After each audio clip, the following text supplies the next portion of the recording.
بسم اللہ الرحمن الرحیم۔ آج کے اس کلپ میں ہم غسل کے مسائل کو بیان کریں گے۔ بہت سارے احباب کمنٹ میں غسل کے تعلق سے مسائل پوچھ رہے تھے، تو مناسب معلوم ہوا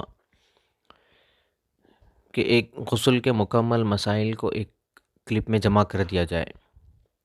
تو آج کے اس کلپ میں ہم ان چیزوں کو بیان کریں گے جن سے غسل میں فرض ہے، اور ان چیزوں کے بارے میں بیان کریں گے جو غسل میں فرض تو نہیں ہے لیکن ان کے چھوٹنے سے یا پھر چھوٹ جانے سے ثواب میں کمی ہوتی ہے، ثواب میں نقص پیدا ہو جاتا ہے، ایک قسم کا غسل میں نقص پیدا ہو جاتا ہے۔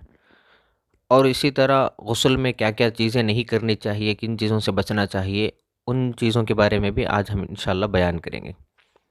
تو سب سے پہلا مسئلہ تھا غسل کے فرائض۔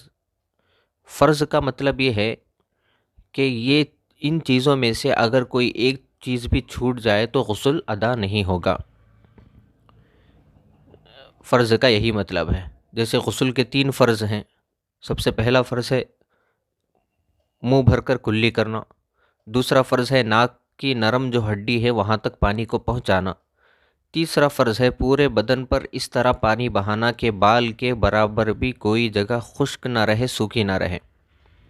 اب یہ 3 چیزیں ہوئی، ان 3 چیزوں میں اگر کوئی ایک چیز بھی چھوٹ جائے تو غسل نہیں ہوگا۔ فرض کا یہ مطلب ہے۔ اس کے بعد درجہ آتا ہے غسل کی سنتوں کا۔ سنت کا مطلب یہ ہے کہ اگر ان چیزوں میں سے، جیسے غسل کی 7 سنتوں کو بیان کیا جاتا ہے، تو مطلب یہ ہوا کہ ان 7 چیزوں میں سے کوئی ایک چیز بھی اگر چھوٹ جائے یا جان بوجھ کر چھوڑ دی جائے تو ثواب میں کمی ہوتی ہے، ثواب اس کو نہیں ملتا۔ تو سب سے پہلا مسئلہ ہے طہارت حاصل کرنے کی نیت سے غسل کرنا، پاکی حاصل کرنے کی نیت سے غسل کرنا۔ دوسرا ہے غسل کرنے سے پہلے بسم اللہ الرحمن الرحیم پڑھنا، کپڑے کھولنے سے پہلے۔ دوسرا دونوں ہاتھ گھٹنوں تک دھونا۔ چوتھا اگر جسم پر کہیں نجاست اور گندگی وغیرہ لگی ہے تو اس کو دور کرنا اور استنجا وغیرہ غسل سے پہلے کر لینا۔ اس کے بعد ہے غسل کرنے سے پہلے وضو کرنا۔ جس طرح نماز پڑھنے کے لیے وضو کرتے ہیں مکمل وضو، اسی طرح غسل کرنے کے لیے بھی مکمل وضو کیا جائے گا۔ ہاں، اگر وضو باتھ روم اس طرح ہو یا غسل خانہ جہاں پر غسل کر رہا ہے وہ جگہ اس طرح ہو کہ وہاں پر پانی آسانی سے نہیں جا رہا، پانی جمع ہو رہا ہے، تو اس صورت میں وضو تو پورا کرے گا لیکن وضو کے آخر میں جو پیر دھوتے ہیں ان پیروں کو نہیں دھوئے گا۔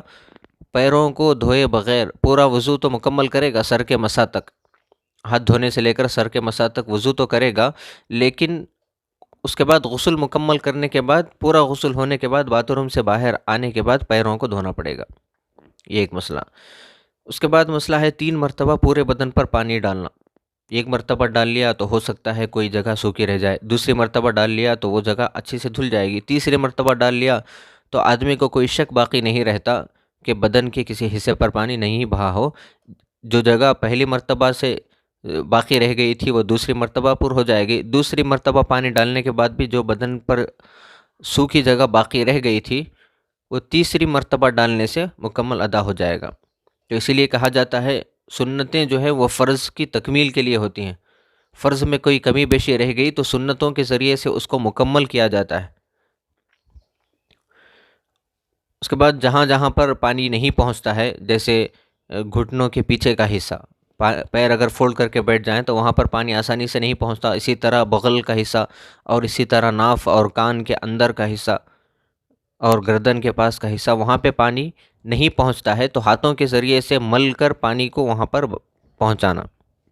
اسی لیے کہا گیا 7ویں چیز ہے بدن کو ملنا، اچھی طرح مل کر وہاں پہ پانی کو پہنچانا، جو جگہ خشک رہ گئی، سوکھی رہ گئی، اس کو مل کر وہاں اس جگہ کو تر کر دینا، پانی وہاں پہ پہنچانا۔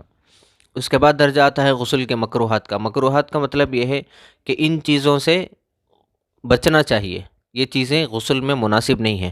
سب سے پہلی چیز ہے پانی بہت زیادہ استعمال کرنا، حد سے زیادہ بعض لوگوں کی عادت ہوتی ہے کہ بہت زیادہ پانی بہا دیتے ہیں، یہ پانی کا اسراف ہے، فضول خرچی ہے، اس سے زیادہ بچنا چاہیے۔ دوسرا ہے پانی زیادہ بہانے کا مطلب یہ بھی نہیں کہ اتنا کم بہا دیا جائے کہ صحیح طریقے سے غسل بھی نہ ہو۔ تو دوسرا مکروہ یہ ہے کہ پانی کو حد سے زیادہ کم بھی استعمال نہ کرے، جتنی مقدار میں غسل ہوتا ہے اتنا پانی استعمال کرنا، نہ زیادہ نہ کم۔ تیسرا ہے دوران غسل کرنے کی حالت میں بدن پر اگر کوئی کپڑا نہیں رہا ہے، ننگا ہے، برہنہ ہے، تو اس حالت میں کسی سے بات چیت وغیرہ کرنا یہ بھی مکروہ ہے، آداب کے خلاف ہے۔ اس کے بعد آخری ہے قبلے کی طرف رخ کرنا۔ غسل کرنے کی حالت میں، ننگے ہونے کی حالت میں قبلے کی طرف رخ کرنا یا پیٹ کرنا یہ بھی مناسب نہیں ہے۔ تو یہ غسل سے متعلق کچھ اہم مسائل تھے۔ اللہ تبارک و تعالیٰ سے دعا کریں، اللہ تبارک و تعالیٰ ہم تمام کو دین کی صحیح سمجھ نصیب فرمائے۔ بہت سارے مسائل جو غسل کے تعلق سے پوچھے گئے تھے کمنٹ میں، اکثروں کا جواب اس میں آ گیا ہے۔ السلام علیکم ورحمۃ اللہ وبرکاتہ۔